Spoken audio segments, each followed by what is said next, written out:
여러분, 이 시간 열린 예배 오픈 월십에 오신 여러분들을 우리 주님의 이름으로 환영하고 축복합니다.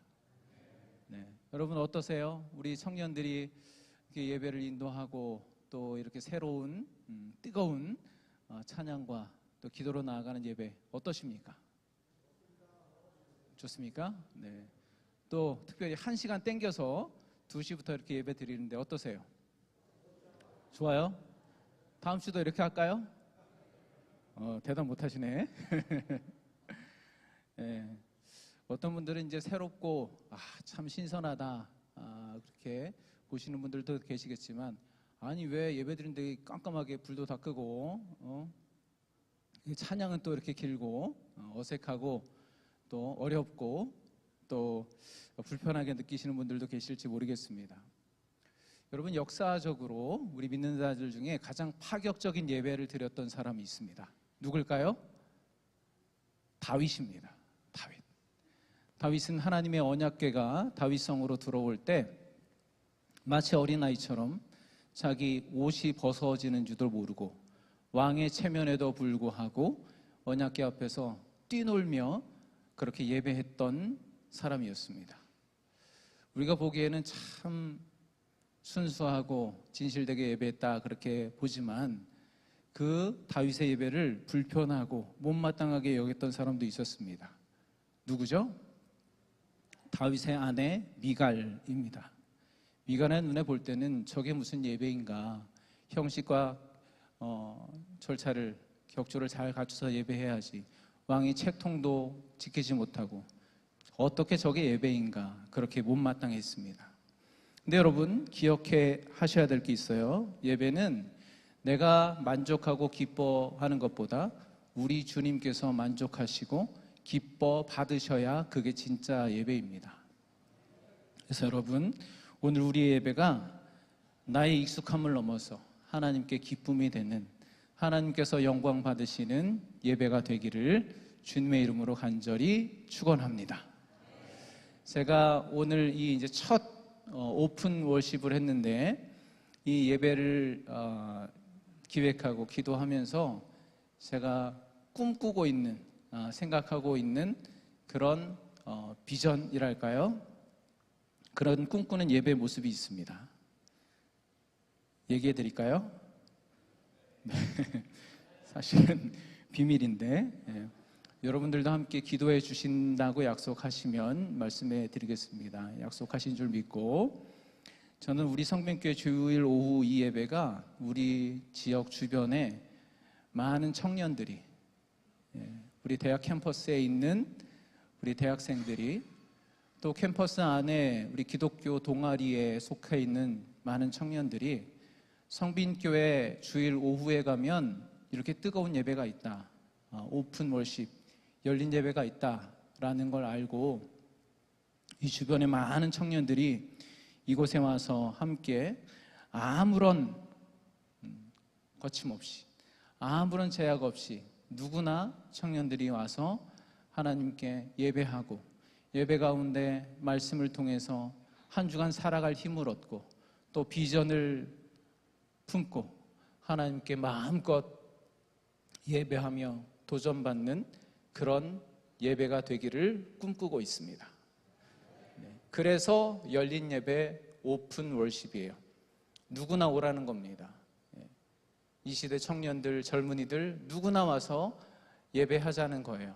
그래서 저는 우리 성빈교회에서 가장 좋은 시설을 갖추고 가장 좋은 장소인 이 대예배실을 우리 청년들뿐만 아니라 우리 복현동 또 이 지역 주변의 대학생들, 청년들에게 열어놔서 이곳에서 하나님을 예배하고 하나님 만나고, 또 이곳에서 그들의 비전을 찾고 또 하나님께서 주신 사명을 회복하는 그런 진짜 예배로 회복되어지기를 간절히 소망합니다. 여러분, 사실 우리 어른들은 피아노 한 대만 있으면 얼마든지 예배할 수 있잖아요.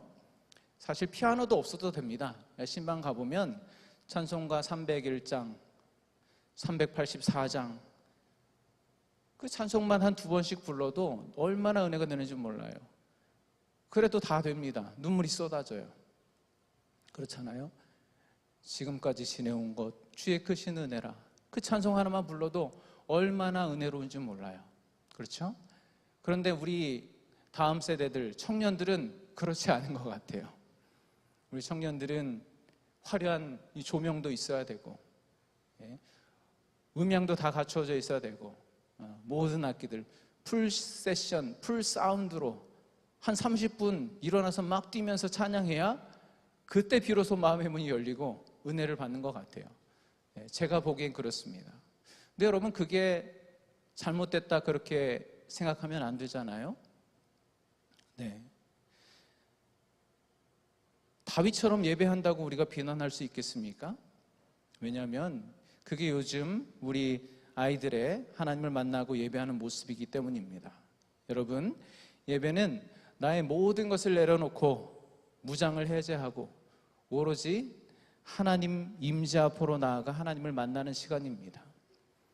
예배 나왔는데 내 생각, 내 신념, 나의 가치관, 고정관념으로 완전 무장하고 하나님 능력 있으니까 한번 비집고 들어와 보세요. 제 마음에 비집고 들어와서 한번 변화시켜 보세요. 그건 예배가 아닙니다.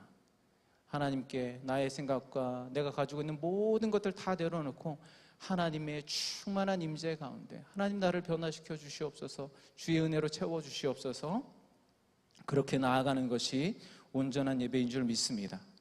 그래서 오늘 우리가 드리는 예배가 세상과 나는 간 곳 없고, 그 다음에 뭐죠? 구속한 주만 보이도다. 그렇게 하나님만 나타나는, 하나님의 영광만 드러나는 온전한 예배가 되기를 주님의 이름으로 간절히 축원합니다. 네, 오늘 주시는 말씀 함께 보겠습니다. 전도서 3장 1절입니다. 전도서 3장 1절, 구약성경 950쪽입니다. 네, 앞에 자막도 나와 있는데요. 우리 한 목소리로 크게 함께 봉독합니다. 범사에 기한이 있고 천하 만사가 다 때가 있나니. 아멘. 네, 오늘 함께 나눌 말씀은 때에 관한 말씀입니다. 시간에 관한 이야기를 함께 나누려고 합니다. 요즘 세상 과학이 많이 발전해서 그동안 그저 상상만 했던 일들이 현실로 이루어지는 것들을 많이 보게 됩니다. 얼마 전에 TV에서 봤는데요. 어떤 분이 큰 사고가 나서 척추를 다치셔갖고 하반신 마비가 됐어요. 그런데 다리에 로봇을 달고 움직이는 걸 봤습니다. 이 AI 기능을 갖춘 로봇이 이분이 한 일주일 동안 이렇게 움직이는 것들을 다 학습하고, 그래서 이분이 어떤 생각을 하는지, 어느 방향으로 어떤 의도로 움직일지를 미리 유추해서 그렇게 움직이는 거예요. 그래서 이 AI 로봇을 달고 있으니까 거의 정상인처럼 그렇게 움직이는 모습을 TV를 통해서 봤습니다. 그리고 또 머리에 쓰고만 있으면 모든 기억을 하게 저장하는 그런 모자가 지금 개발되고 있다고 합니다. 우리 권사님들 신방 다니다 보면, 목사님 거기 있잖아요, 거기 뭐 이름이 생각 안 나. 얼마나 답답한지 몰라. 근데 여러분, 조금만 기다리세요. 그 모자만 쓰면 이름이 그냥 막 떠오를 겁니다. 이미 오래전부터 냉동인간 기술이 지금 진행 중입니다. 그러니까 현재는 고칠 수 없는 병이 있잖아요. 불치병이 있는데 이 사람이 죽을 때 급속 냉동을 시키는 거예요. 그래서 그 병을 고칠 수 있는 먼 미래에 언젠가 해동시켜서 그 병을 고쳐서 생명을 연장하겠다라는 기술입니다. 실제로 세계 3대 이 냉동 기술을 가진 기업들이 있는데, 회사가 있는데, 그 3대 회사에 지금 꽁꽁 얼려서 보관되어 있는 냉동인간이 700명 이상이라고 합니다. 그리고 앞으로 예약되어 있는, 앞으로 내가 죽을 때 냉동해 주세요, 그리고 다시 해동시켜서 고쳐주세요, 그렇게 예약한 사람이 3,000명이 넘는다고 합니다. 네. 이 업계에 있는 사람, 관계자의 말로는 머지않아 결국 냉동인간은 인간의 또 다른 개인적인 선택이고 기호가 될 것이다 라고 그렇게 말을 해요. 그러니까 이제 앞으로 사람이 죽을 때가 되어서 장례를 할 때 땅에 매장을 할 건지, 화장을 할 건지, 수목장을 할 건지, 냉동을 할 건지 선택하는 시대가 올 거라는 겁니다.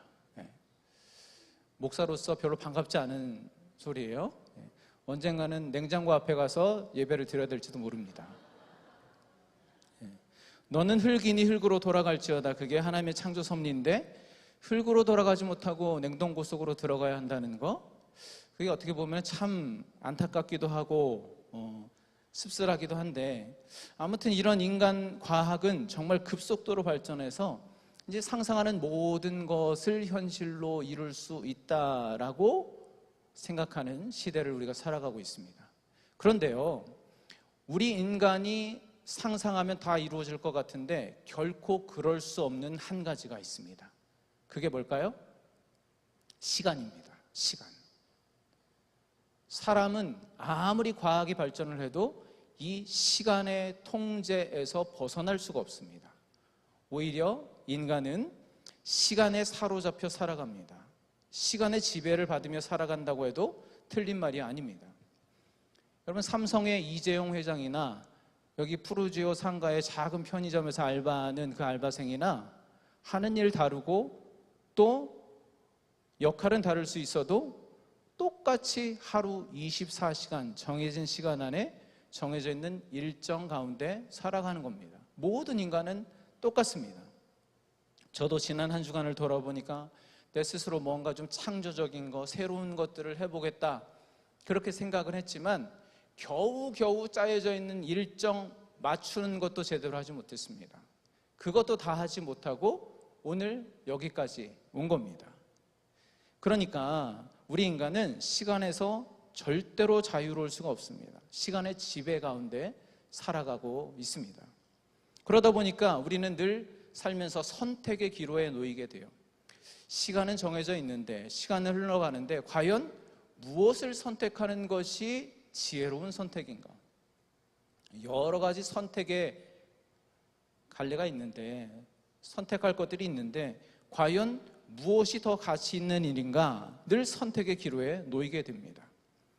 오늘은 이 전도서 말씀을 통해서 시간의 주관자 되시는 하나님의 지혜를 배우고 우리 삶의 우선순위를 재정비함으로써 후회 없는 인생, 하나님께 기쁨이 되는 인생 되시기를 주님의 이름으로 간절히 축원합니다. 아멘. 첫 번째, 모든 시간의 주인은 하나님이십니다. 시간의 주인, 역사의 주인은 하나님이시다. 그걸 우리가 꼭 기억해야 됩니다. 우리가 시간 속에서, 제한된 시간 속에서 올바른 선택, 가치 있는 선택을 하기 위해서는 시간의 주인이 하나님이시라는 것을 반드시 기억해야 됩니다. 오늘 말씀 우리 다시 한번 읽어보겠습니다. 전도서 3장 1절 다시 함께 읽겠습니다. 시작.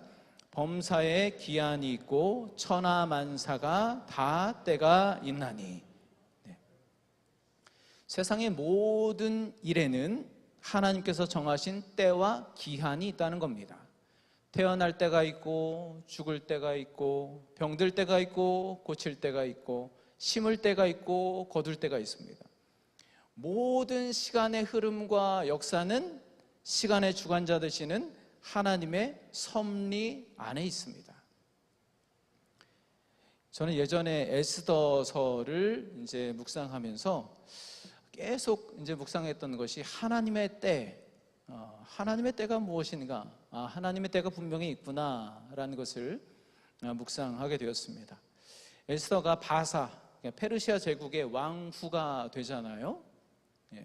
그런데 하만이라는 사람이 모함을 해서 이제 모르드게와 유다 민족들이 다 죽게 되었습니다. 그때 모르드게가 왕후가 된 에스더를 찾아옵니다. 그래서 그런 말을 하죠. 지금 우리 유다 백성들이 다 죽게 되었다. 하만이 모함을 해서 지금 죽을 운명에, 지금 죽을 날이 정해져 있다. 그런데 네가 여기서 두려워서 가만히 있으면 너는 왕궁에서 편하게 살 수 있을지는 모르겠지만 하나님께서는 네가 아니라 다른 방법을 통해서 우리를 구원하실 거다. 그러니까 이때가 네가 왕후의 자리에 오른 것이 바로 이때를 위함인지 한번 생각해 봐. 그렇게 말합니다.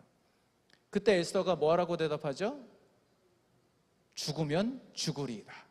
그러고 페르시아 왕 앞으로 나아갑니다. 그리고 유다 백성들이 구원을 받게 되죠. 이 에스더서에는 하나님이라는 이름이 한 번도 등장하지 않습니다. 여호와, 하나님, 주, 한 번도 그 단어가 등장하지 않습니다. 이야기를 읽어보면요, 표면적으로는 하만이라는 한 인간의 치밀한 계획, 그리고 세상 권력으로 인해서 이 역사가 좌지우지되는 것처럼 보입니다. 그렇지만 그 모든 인간적인 계획과 시간표 뒤에서 보이지 않는 손으로 당신의 백성들을 붙들고 계시고, 또 그 백성들을 지키시고 모든 상황을 역전시키셔서 당신의 백성을 구원하시는 분, 바로 하나님이 계시다는 것을 아주 분명하게 우리는 발견할 수 있습니다. 여러분, 하나님의 때가 그렇습니다. 바로 이것이 우리가 붙들어야 할 믿음입니다. 지금 내 인생 캄캄한 것 같죠? 칠흑같이 어두운 것 같죠? 당장 한 걸음 앞으로 어디로 내딛어야 될지 잘 모르겠죠? 시간은 흘러가고 세상에서 말하는 때가, 그 나이에는 그걸 해야 되지, 그런 때가 정해 있는 것 같죠? 자꾸만 시간이 나를 떠미는 것 같죠? 어둠 속에 있는데 하나님의 임재는 느껴지지 않을 수가 있죠. 돈과 세상의 힘과 권력이 나의 인생을 좌지우지하는 것 같죠. 인간의 때가 모든 것을 결정하는 것처럼 보일 수 있습니다. 그러나 여러분, 기억하시기 바랍니다. 모든 시간과 역사 위에서 모든 것을 다스리시고 주관하시는 분은 오직 우리 하나님 한 분뿐이십니다.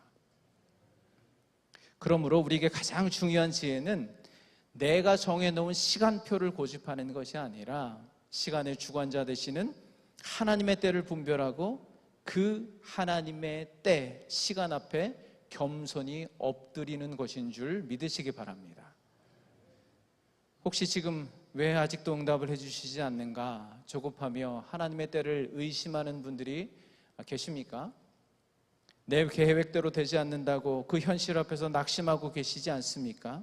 오늘 이 시간 내 인생의 시간표를 하나님 손에 맡겨 드리시기 바랍니다.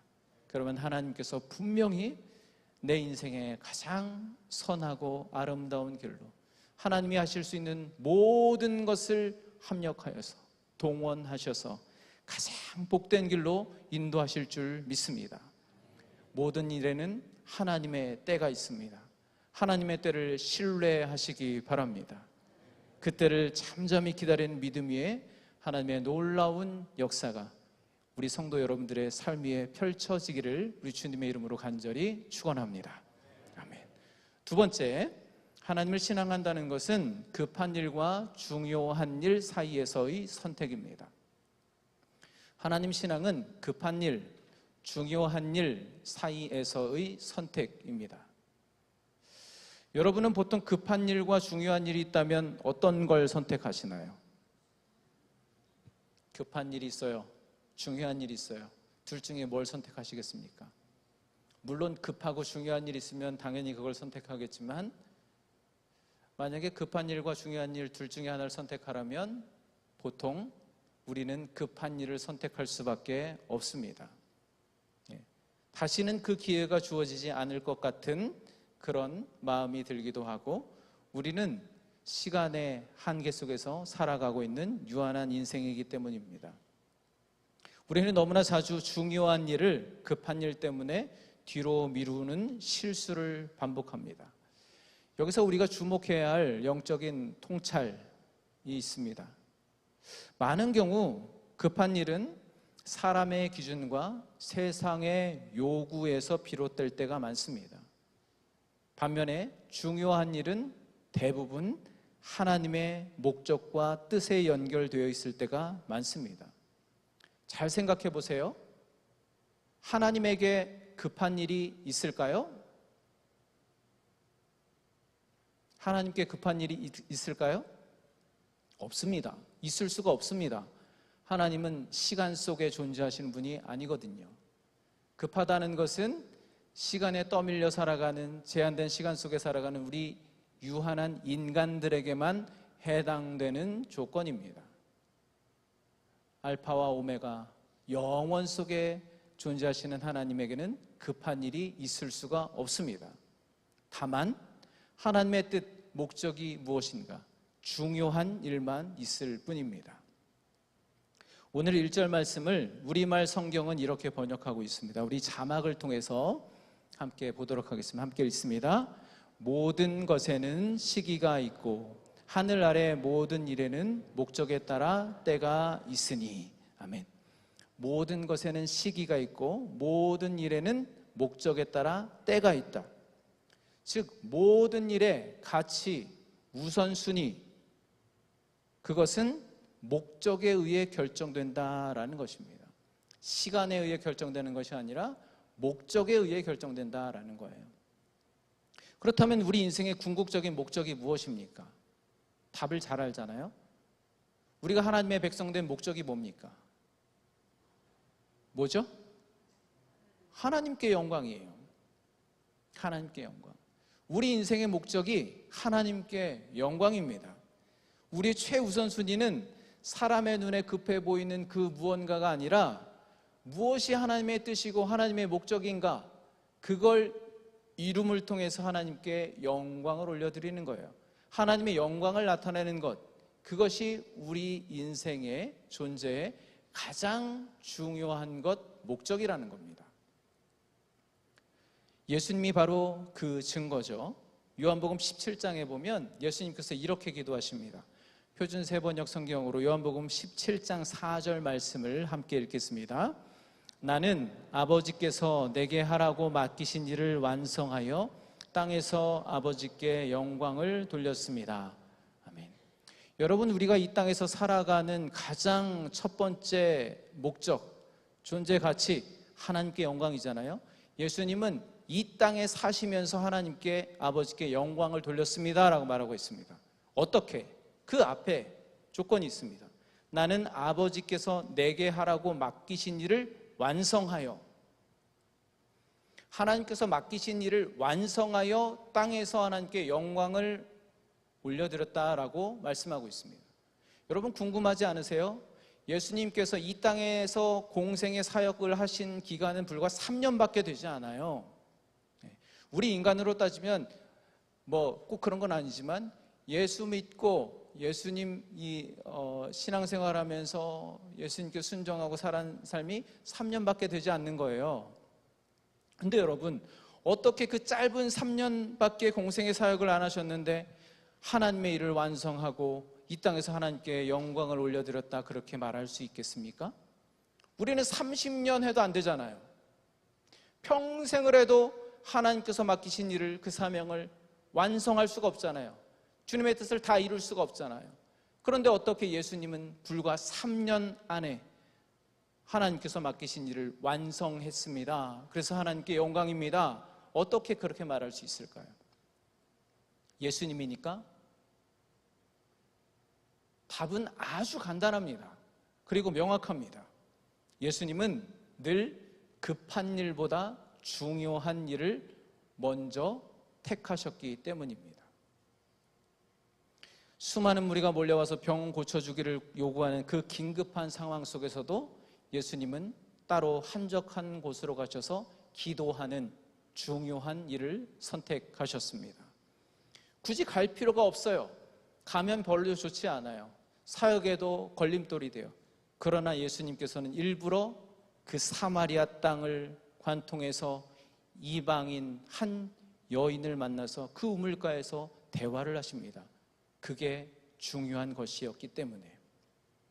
예수님은 늘 하나님의 목적이라는 기준을 가지고 급한 일이 아니라 중요한 일을 행하심으로 마침내 하나님의 뜻을 완성하셨습니다. 그랬기에 예수님의 그 삶, 그 사역을 통해서 하나님이 영광을 받으신 거죠. 성도 여러분, 여러분의 하루는 급한 일들의 연속입니까? 아니면 중요한 일들로 채워져 있습니까? 여러분은 지금 무엇을 선택하고 계십니까? 세상이 요구하는 긴급함에 끌려다니는 인생이 아니라 하나님의 뜻과 목적을 따라서 중요한 것을 먼저 선택해서 하나님의 뜻을 이루고 하나님께 영광이 되는 이 땅에서의 삶이 되시기를 우리 주님의 이름으로 간절히 축원합니다. 아멘. 세 번째 마지막인데요. 그러면 이제 중요한 것을 선택하는 능력을 갖춰야 합니다. 그러면 급한 일을 제쳐두고 어떻게 중요한 것을 선택하며 살아갈 수 있을까? 그 능력은 어떻게 주어지는 것인가? 어떻게 하나님 보시기에 중요한 일을 분별하며 우선순위에 둘 수 있을까요? 그 유일한 방법은 바로 기도입니다. 기도해야 돼요. 기도는 본질적으로 급하게 할 수 없습니다. 우리는 그런데 기도를 급하게 하죠. 항상 급할 때만 기도하니까 그래요. 하나님 이거 도와주세요. 하나님 안 도와주시면 안 됩니다. 속사포처럼 급한 마음에 내가 할 말을 다 쏟아놓고 일어서서 돌아섭니다. 엄격히 말하면 그건 기도가 아닙니다. 하나님께 통보하는 거예요. 물론 우리가 급하게 기도해야 될 때가 있죠. 우리는 연약하니까. 그렇지만 진정한 기도는 하나님과의 대화입니다. 대화는 내가 말하는 시간만큼 들어주는 시간도 필요한 거예요. 그걸 대화라고 합니다. 아시잖아요? 근데 우리는 하나님께 말하는 시간은 많이 갖지만 듣는 시간은 별로 필요로 하지 않아요.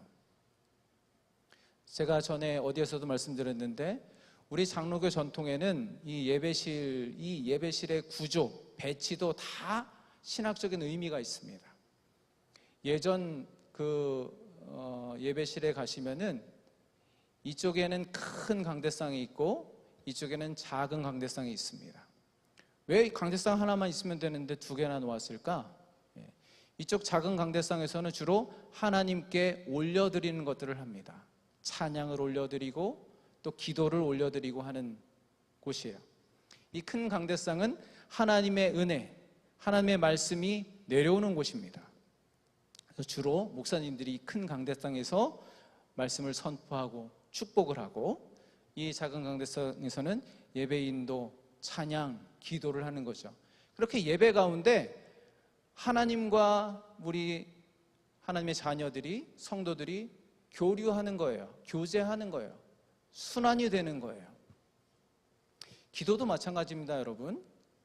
제가 지금 하나님의 말씀을 전하고 있지만 이건 하나님께서 저의 입술을 통해서 하나님의 말씀을 여러분에게 내려주시는 거예요. 그리고 제가 예배 끝나면 축도를 하잖아요. 그것도 하나님께서 하나님의 복을 저를 통해서 축복으로 그렇게 나아가는 거예요. 근데 우리가 이제 주로 예배 다 끝나고 제가 축도를 하잖아요. 이제는 예수 그리스도의 은혜와 함께 하시길 간절히 축원합니다. 그러면 막 오르간 찬양대 막 후주가 나오는데 그때 막 기도하시는 분들 계세요. 근데 사실 그거는 맞지 않습니다. 왜냐하면 그 시간은 하나님께서 목회자를 통해서 복을 내려주고 축복을 해주고 그 하나님의 복을 받는 시간이에요. 하나님의 음성을 듣는 시간입니다. 기도하는 시간이 아니에요. 네. 아무튼 우리 예배 가운데는 특별히 기도는 내가 하나님께 아뢰는 말씀을 드리는 시간처럼 하나님의 음성을 듣는 시간이 꼭 필요하다는 겁니다. 그래서 찬양의 가사처럼 주님의 시간에 주의 뜻 이루어지기를 기다려 하루하루 살 동안 주님 인도하시리 주 뜻 이룰 때까지 기다려. 그게 바로 예배, 신앙, 기도의 본질이라는 겁니다. 예수님은 늘 기도하시면서 하나님 아버지의 응답을 기다리셨습니다. 그 기도를 통해서 긴급한 일보다는 중요한 일을 먼저 선택하셨습니다. 그리고 마침내 하나님의 뜻을 완전히 이루시고 완성하셨습니다. 이 말씀도 제가 여러 번 드리게 되는데 요한복음에 보면 나사로가 죽은 이야기를 소개하고 있습니다. 예수님이 평소에 사랑하던 친구 나사로가 죽게 되었다는 소식을 들었지만 예수님은 바로 달려가서 인간적으로 긴급한 일, 나사로를 고치는 일을 행하지 않으십니다. 예수님이 다른 더 급한 일이 있으셨던 거 아니에요. 그럴 능력이 없으셨던 거 아니에요. 하나님은 충분한 능력과 시간을 갖고 계신 주님이셨습니다. 그런데 나사로가 일부러 죽게 내버려 둡니다.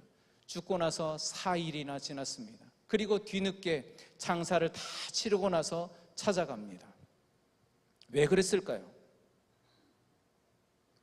주님은 알고 계셨던 거예요. 하나님의 관점에서 병을 고치는 긴급한 것보다 더 중요한 것이 있다는 것을 아셨기 때문입니다. 그 중요한 것이 무엇이었을까요? 내가 부활이요 생명이니 나로 말미암고는 아버지께로 올 자가 없느니라. 나를 믿는 자는 죽어도 산다. 나사로가 죽어야 인간적으로 급하고 긴급한 것을 포기해야 예수님이 부활이요 생명이라는 것을 깨닫게 된다는 거예요. 나사로가 죽어야 우리가 급하게 여기는 것들을 포기해야 하나님께서 진짜 우리에게 중요하게 주시려고 하는 것, 그걸 알 수 있기 때문이에요. 혹시 지금 해야 할 일이 태산 같은데 시간은 없고 마음만 조급해서 무엇부터 해야 될지 모르는 그런 혼란 속에 계시지 않습니까? 여러분, 그럴 때일수록 모든 것을 멈추고 기도하시기 바랍니다. 주님의 음성을 기다리시기 바랍니다. 급한 마음을 내려놓고 잠잠히 하나님의 음성을 기다리며 귀 기울여 보시기 바랍니다. 더 중요한 것이 있습니다. 더 가치 있는 것이 있습니다. 그건 오직 하나님만이 우리에게 주실 수 있는 겁니다. 기도를 통해서 우리의 시간을 하나님의 시간에 맞출 때 하나님께서는 무엇이 정말 중요한 일인지 분별할 지혜를 주시고 그 일을 감당할 능력 또한 주실 줄 믿으시기 바랍니다. 이제 찬양할 텐데요.